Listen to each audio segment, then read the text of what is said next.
이런 가운데 어제부터 우리 기업들의 부품을 공급하는 중국 내 공장들이 다시 가동되기 시작했습니다.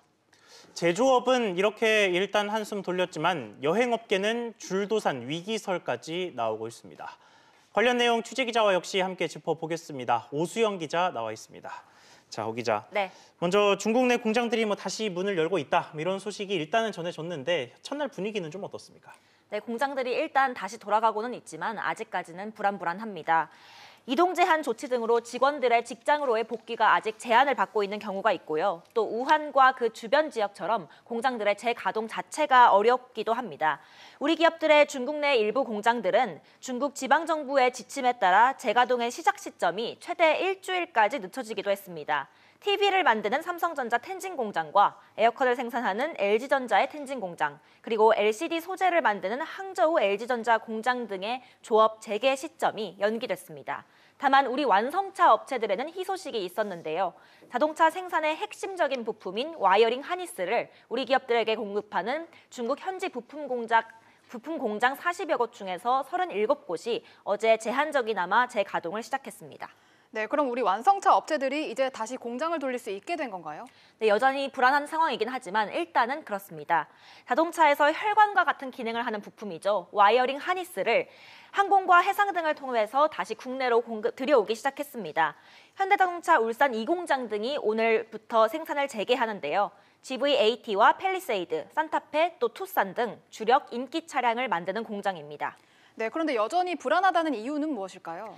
네, 현대차는 당초 울산 2공장을 시작으로 내일부터는 모든 국내 완성차 공장들을 가동하기 시작할 수 있을 걸로 내다봤었습니다. 하지만 중국에서 들어오는 부품의 수급 상황이 그렇게 원활하지 못해서 이게 좀 불투명해졌습니다.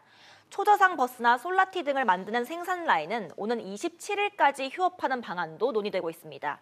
현대차 노조는 중국에서 지난주 와이어링 하니스의 생산이 재개되기는 했으나 아직까지는 미미한 수준이다 이렇게 밝혔습니다.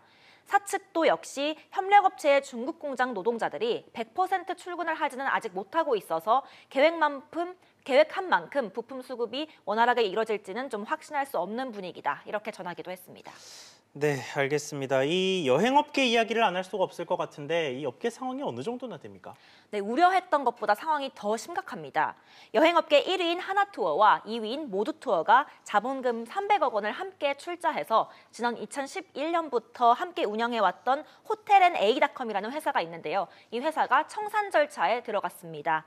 지난해 일본 여행 안 가기 운동에 이어서 이번 신종 코로나의 충격까지 더해지면서 패키지 여행의 상징인 전세기 사업을 해왔던 기업이 결국 문을 닫게까지 된 겁니다.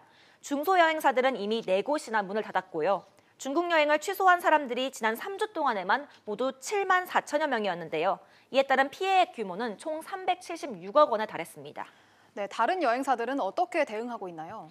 네, 여행사들은 각각 비상경영에 돌입한 상태입니다. 무급휴직과 안식년의 확대는 물론이고 희망퇴직까지 받고 있습니다. 여행사들이 도미노 부도설에 휘말리면서 한국여행업협회는 정부의 특별 융자금 지원을 공식 요청하기도 했습니다. 협회 차원에서 정부의 자금 지원을 공식 요청한 건 지난 2003년의 사스와 2015년 메르스 사태에 이어 이번이 역대 3번째입니다. 메르스 당시에 정부는 특별 융자금 700억 원을 지원했던 바 있습니다. 네, 오 기자 잘 들었습니다.